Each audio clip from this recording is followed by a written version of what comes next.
Greetings, learners. This topic is on several mathematical ideas leading up to something called the unit circle. Page 1 here is about common triangles. Assume the hypotenuse of each triangle below has a length of 1 unit. Find the lengths of the missing sides and the values of the trig expressions that follow. Let's begin with the triangle here on the left. We're assuming that the hypotenuse has a length of 1 unit. Notice this is a right triangle because one angle has 90 degrees. This acute angle measures 30 degrees, which means the other acute angle must measure 60 degrees. This is a common right triangle known as a 30, 60, 90 right triangle. Now it turns out that for such triangles, the shorter of the two legs, in this case the vertical leg, which would be opposite the 30 degrees, has a length that's always 1/2 the length of the hypotenuse. So in this case, if the hypotenuse is length 1 unit, then the vertical leg would be 1/2 unit. Now we could find the other leg using the Pythagorean theorem now. If we call that length a, then we know that a squared plus 1/2 squared should equal the square of the hypotenuse, which is 1 squared, which is just 1. Now 1/2 squared is a fourth. Subtract a fourth from both sides, and we get a squared has to be 3/4. And I'll take the square root of both sides. Now you can radical the 3 and the 4 separately. So we wind up getting radical 3 over, and the square root of 4 is just 2. So the horizontal leg in this case is going to be radical 3 over 2. Now these ratios are always true for 30, 60, 90 triangles. So if the hypotenuse was 8, then the shorter leg would have a length of half of that, which is 4, and then you simply multiply the shorter leg by radical 3, and you get the longer leg. So the longer leg would be 4 radical 3. Using this triangle as a reference triangle, we are now asked to find the sine of 30 degrees. So we look at 30 degrees, and we identify which leg will be the opposite and which leg will be the adjacent. And the sine of an angle is the opposite over the hypotenuse. So the sine of 30 degrees will be 1/2 divided by 1, or simply 1/2. Now we want to do the tangent of pi thirds. Now pi thirds, there's no degree sign, so this defaults to an interpretation of radians. We know that pi radians corresponds to 180 degrees. So divide both of these by 3, and we get that pi thirds radians must therefore correspond to 60 degrees. So this 60 degrees up here is the same thing as the pi thirds radians. Relative to that angle, the opposite is now going to be radical 3 over 2, and the adjacent will now be the 1/2. And we know that the tangent is opposite over adjacent. So relative to pi thirds, the opposite is radical 3 over 2, and the adjacent is 1/2. And when you invert multiply, this will simplify to simply radical 3. Okay, let's look at the triangle on the right. We are assuming the hypotenuse has a length of 1. Furthermore, the missing angle measurement must also be 45 degrees, so that the sum of the 3 interior angles is 180 degrees. Because the two acute angles are the same, then we know that the two legs must have the same length. In such a case of a triangle where two sides have the same length, it's called an isosceles triangle. Because I know that the two legs have to have the same length, I can call them the same letter, a in each case.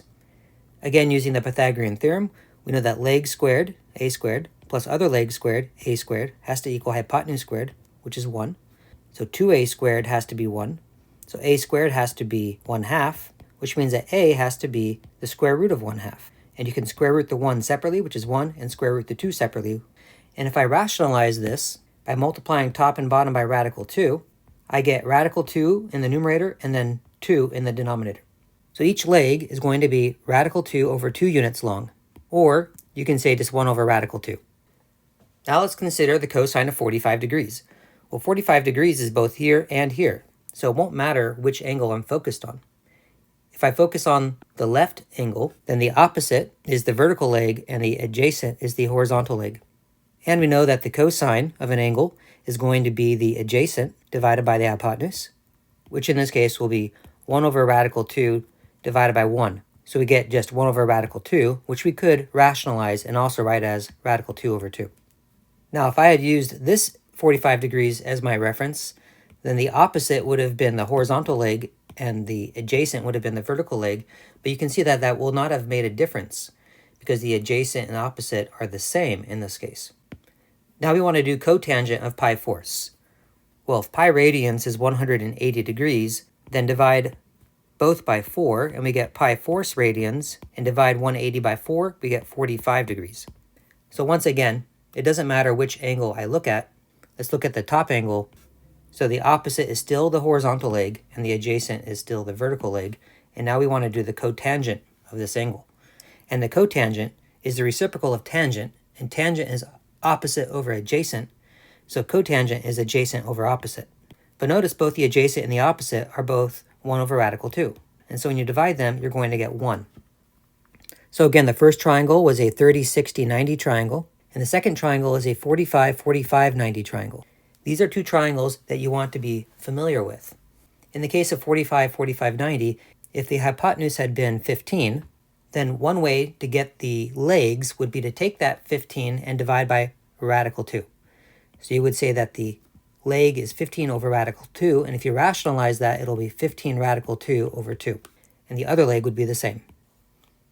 Okay, moving on.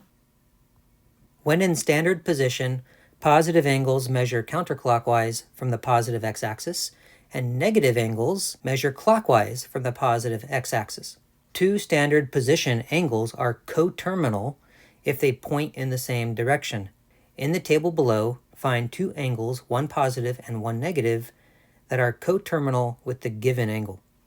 Okay, the first entry is negative 70 degrees. A negative angle means that we begin with the positive x-axis and then we go in the clockwise direction 70 degrees. That winds up pointing into quadrant 4. Now recall the quadrants. Quadrant 1 is where both coordinates are positive, and then quadrant 2, we just go counterclockwise around the xy plane. Quadrant 3 and quadrant 4. And recall, to be in standard position, one of the line segments that form the angle has to be the positive x-axis. That would be this line segment. Now our goal is to find a positive coterminal angle. So again, we must rotate beginning with the positive x-axis. And then we rotate counterclockwise until we wind up pointing in the same direction. The green rotation has to be 360 minus 70, or in other words, 290 degrees of rotation. Now the two line segments that make this green angle, one is the positive x-axis, and the other is, of course, this line segment. So a coterminal angle that's positive will be 290 degrees. Now we want to find a negative coterminal angle. To be negative, we must rotate from the positive x-axis in the clockwise direction. Negative direction, go past this, but keep rotating until I get back to the same direction. Well, going once around the circle will be negative 360 degrees, and I need to keep rotating another 70 degrees. So negative 360, add another negative 70, and we should have rotated negative 430 degrees, giving us a negative coterminal angle. Now let's look at the 400 degrees. 400 degrees is positive, so we're going to rotate counterclockwise, starting with the positive x-axis. One full rotation will get all the way around the circle. That's 360 degrees, but then I need to go another 40 degrees, putting me somewhere here in the first quadrant. We want to find a positive coterminal angle. Well, we can continue to rotate and do another 360 and put a 760. This will work. Or I can remove 360 from the rotation and only rotate 40 degrees to begin with. So there are lots of options. In fact, once you have an angle, let's say 40 degrees, if you add 360 to that, you will get a coterminal angle. If you continue to add 360 degrees, you will continue to get more coterminal angles. You can also remove 360 degrees to find coterminal angles. So using that line of reasoning, let's just remove 360 degrees from 40 degrees. That would take me to negative 320 degrees, suggesting that if I start on the positive x-axis and go in the negative direction, which is clockwise, there's 90 degrees, 180 degrees, 270 degrees, and go another 50 degrees to get right here, then I will have gone 320 degrees in the clockwise direction, so negative 320 degrees. All right, let's do 7 pi fifths. Pi is 180 degrees. So pi fifths is cut that into 5 equal wedges and then do 7 of those wedges. This vertical axis can be distracting, so let me erase it. Pi radians is rotating counterclockwise halfway around the circle. So let's divide that journey into 5 equal parts. Let me put the y-axis back in there. So rotating from the positive x-axis to the first dotted line here is pi fifths, 2 pi fifths, 3 pi fifths, 4 pi fifths, 5 pi fifths, 6 pi fifths, and then finally 7 pi fifths. So if I start on the positive x-axis and I go 7 pi fifths to begin, and then another 2 pi, this will give me a coterminal angle. So it'll be 2 pi plus the 7 pi fifths. Let me get a common denominator here. 2 pi is the same thing as 10 pi fifths plus 7 pi fifths, and we can get 17 pi fifths. This would be a positive coterminal angle measured in radians. So if you're working in radians and you want to do a full rotation counterclockwise from an existing angle, you simply have to add 2 pi to it. Similarly, if I start removing full rotations, this will be going in a clockwise direction of full rotation. We'll produce a coterminal angle. Beginning with 7 pi fifths, remove 2 pi. That's like removing 10 pi fifths. And that gives me negative 3 pi fifths. This would be a coterminal angle.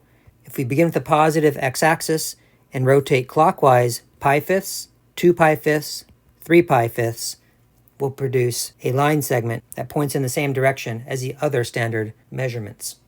So a coterminal angle that's negative will be negative 3 pi fifths. Now this last one, negative 2. Notice there's no degree sign, so we must default to interpret this as radians. If you recall from a previous lecture, 1 radian was approximately 57.3 degrees. Therefore, 2 radians is approximately 114.6 degrees. Furthermore, our measurement is negative. We'll begin with the positive x-axis and rotate in the clockwise direction, approximately 114.6 degrees, so that will take us into the third quadrant. Now, as we saw before, when we're working with radians, if I take negative 2 radians and I simply add 2 pi to it, this will take my current position and rotate counterclockwise a full rotation. So from this direction, we'll rotate a full rotation that should be a coterminal angle. If you convert this to decimal, it's approximately 4.28 radians. That corresponds to rotating 4.28 radians, beginning with the positive x-axis and in the counterclockwise direction. Now, if I want a coterminal angle using a negative measurement, then begin with negative 2 and continue to rotate clockwise another full rotation. So that's equivalent to removing 2 pi from negative 2, which is approximately negative 8.28 radians. And that would be doing negative 2 radians minus 2 pi more radians, which goes around the circle one more time to be coterminal with just negative 2 radians. So in summary, if you have an angle measurement that is in degrees, you can find coterminal angles by adding or subtracting 360 degrees to those numbers.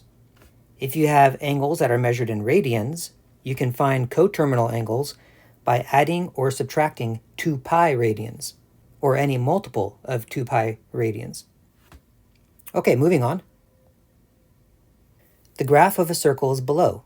Find the coordinates of points P and Q. Let's begin with point P.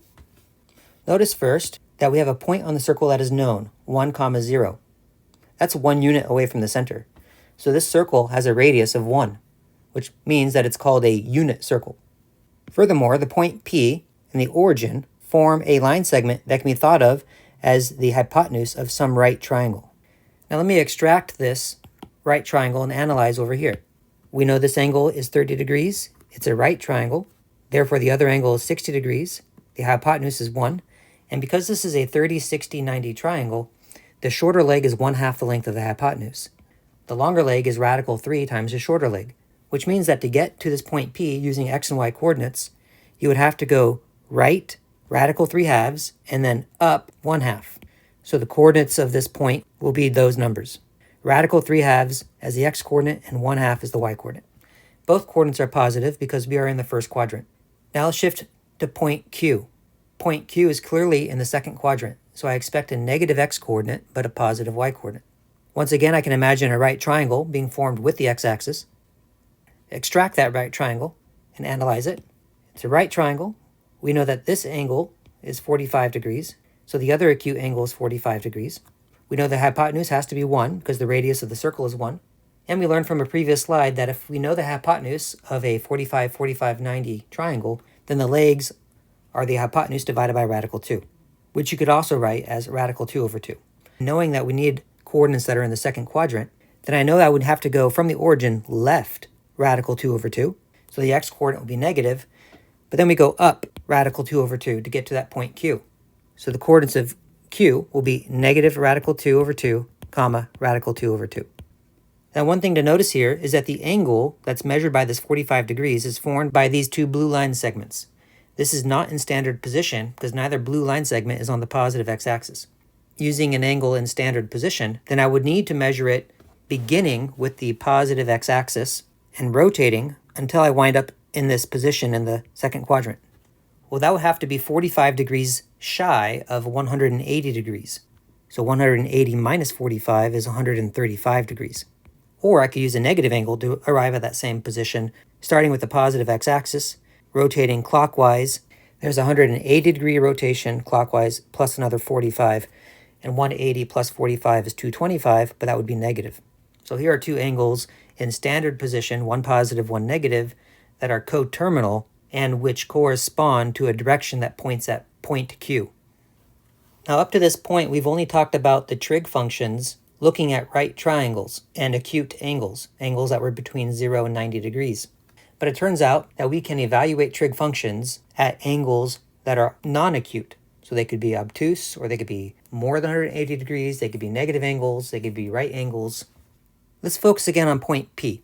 Notice that if I were to ask for the sine of 30 degrees, I would look at this corner as my reference angle. Therefore, 1/2 is the opposite, and 1 is the hypotenuse. So the sine of 30 degrees would be 1/2 divided by 1, or in other words, just 1/2. But what happens now when angles go more than 90 degrees? In other words, we rotate into the second quadrant, or into the third quadrant, or fourth quadrant, or we use negative angles and rotate clockwise. Can we find the values of the 6 trig functions at angles that are not acute? And the answer is yes. When you evaluate a trig function at an angle, you always want to imagine that angle in standard position. So if I were to say find the cosine of 135 degrees, then I would want to imagine 135 degrees in standard position. Imagine this green arc that rotates through the first quadrant and terminates in the second quadrant. Then you can make a reference triangle, and the cosine is adjacent over hypotenuse, and the adjacent is this value, and the hypotenuse is this value, but you must remember which quadrant we're in. So the adjacent is actually a negative value, so you would say negative 1 over radical 2, and the hypotenuse is 1. We can think of the hypotenuse as always being positive no matter which quadrant we are in, but that the legs must be positive or negative as necessary to ensure that we are in the correct quadrant. So I would want to make sure that this adjacent leg is negative so that we are in the second quadrant, and the hypotenuse we can say is positive. And so the cosine of this angle is a negative value, negative 1 over radical 2, or you can write that as negative radical 2 over 2. So using this interpretation, we can effectively find the values of all 6 trig functions no matter what angle is the argument.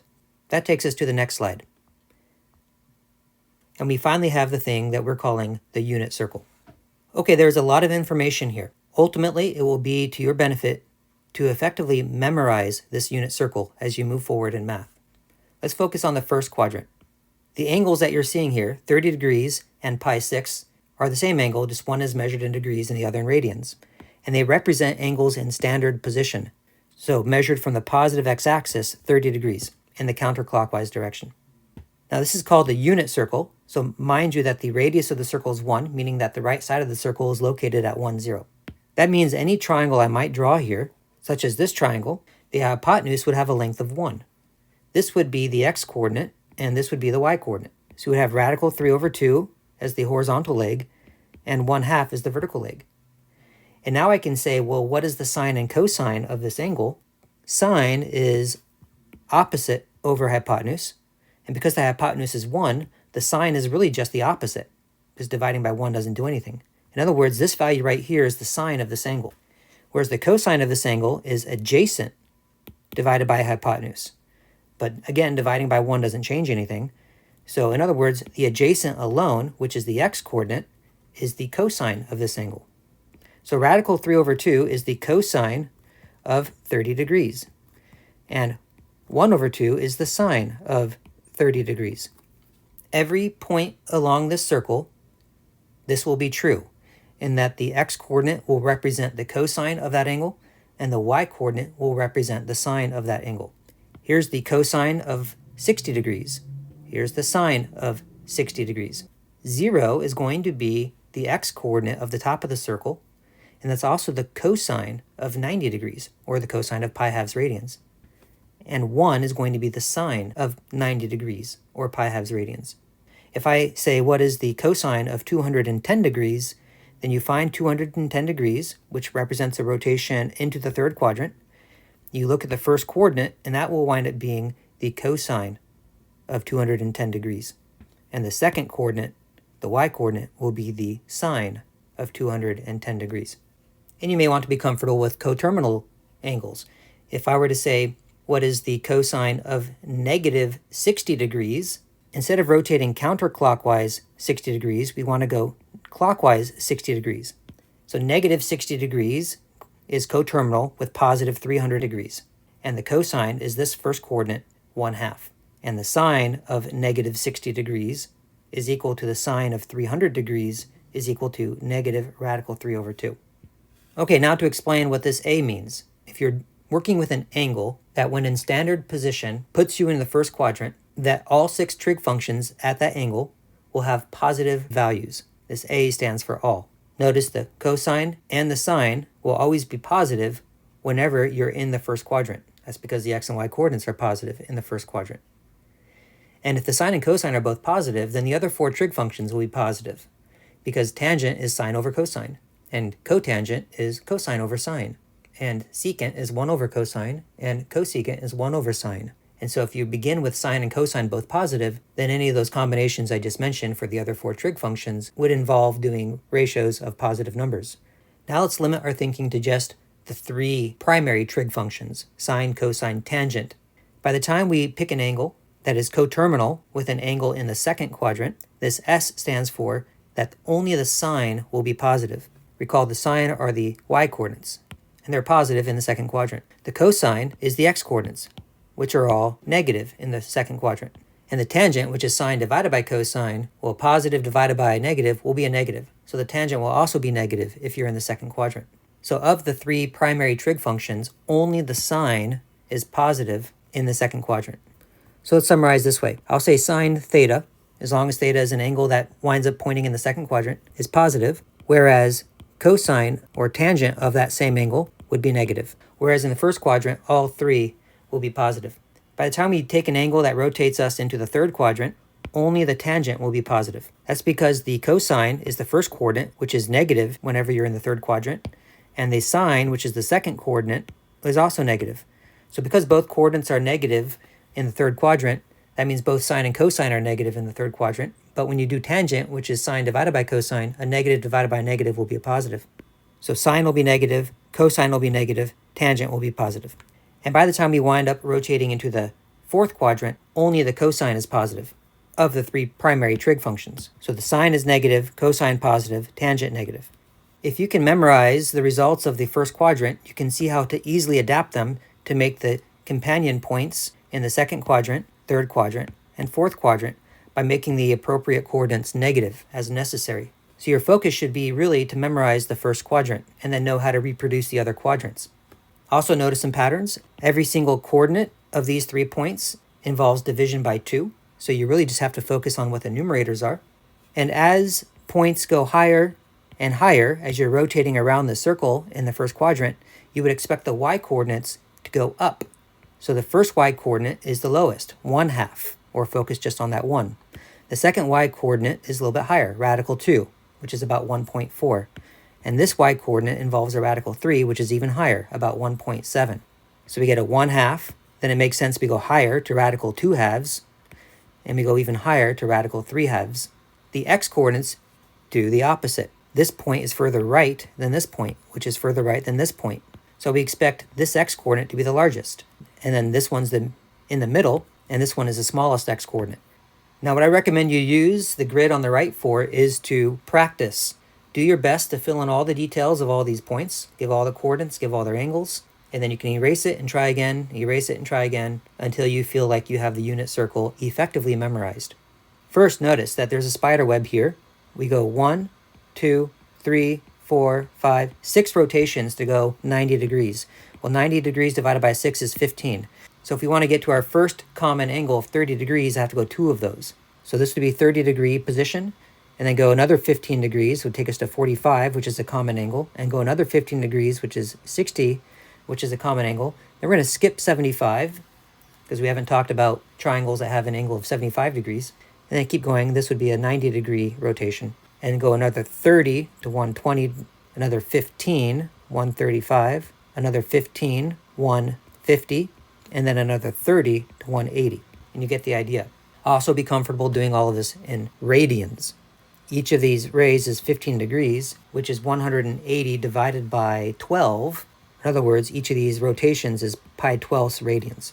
Therefore, this would be 2 pi 12ths, which simplifies to pi 6ths, and then 3 pi 12ths, which simplifies to pi 4ths, etc. The right side of the circle is easy. It's 1, 0.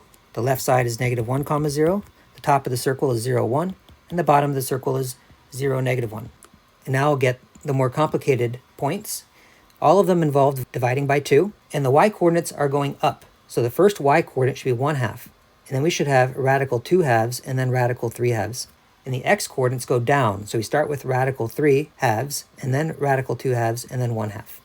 If you can recreate the first quadrant, you should be able to recreate the coordinates of all the points around this circle using these same numbers, but positive or negative as appropriate. Practice doing this on your own. Okay, let's go on to the next slide. If possible, use the unit circle to find the values of the following expressions. If not possible to use the unit circle, use a calculator. All right, so the unit circle only involves angles that are multiples of 30 degrees, multiples of 45 degrees, multiples of 60 degrees, multiples of 90 degrees. The unit circle is not very helpful with, for example, an angle such as 15 degrees or 31 degrees or 77 degrees. So this is a limited tool. And if you're trying to find the trig value of an angle that's not represented here, then a calculator will suffice. So let's first look at sine of 7 pi thirds. The other thing to notice here is that all these angles that you see here in the unit circle are angles that are between 0 and 360 degrees. So if you have an angle that's negative or outside that range in some other way, then you're going to have to figure out the coterminal angle. 7 pi thirds I do not see anywhere in this unit circle. Let's see why that's the case. So let's go pi thirds of a rotation. That takes me to 60 degrees. Another pi thirds will take me to 120 degrees. And another pi thirds will take me to 180. Keep going. Here's 4 pi thirds, 5 pi thirds. And so far I'm seeing these numbers as I say them. And then one more pi thirds rotation is 6 pi thirds. That takes me back to 2 pi. But I'm trying to find 7 pi thirds. So I got to rotate another pi thirds. Finally, we see where we wind up being. We are coterminal with just pi thirds. And then we look to the second coordinate to get the sine of this angle. So the sine of 7 pi thirds is simply that second coordinate, which is radical 3/2. If I'm using Desmos to confirm this, click the wrench in the top right and make sure you're in radian mode, and it gives you a decimal answer. Well, let's confirm that this is the decimal answer that's the same thing as the square root of 3 over 2. And sure enough, we can see that the sine of 7 pi thirds is equal to radical 3 over 2. They both have the same decimal representation. Okay, now let's do cosine of negative 5 pi 6. Well, this time our angle is negative, so we're going to rotate clockwise from the positive x-axis. There's 1 pi 6, 2 pi 6, 3 pi 6, 4 pi 6, 5 pi 6. Negative 5 pi 6 is coterminal with 7 pi 6. You can easily confirm that by taking negative 5 pi 6 and adding 2 pi to it, which is the same thing as adding 12 pi 6. And we add the two numerators and we, sure enough, get 7 pi 6. So I want to focus on these coordinates. The cosine is the first coordinate. So we get an answer of negative radical 3/2. I'll leave it to you to check this in Desmos. Make sure that you are in radian mode when you check it. Now let's do the tangent of 650 degrees. Well, that's clearly more than 360 degrees. It's a positive angle, so it's counterclockwise. So 360 degrees takes me that far. And how much more do I have to go? Let's do 650 degrees and remove 360 degrees from that. We get 290 degrees. But notice 290 is not in our table. So the unit circle will not be very helpful here. When we rotate another 290 degrees, we wind up pointing in a direction that's not on the unit circle. So unit circle is not helpful with this one. So we'll do this with technology.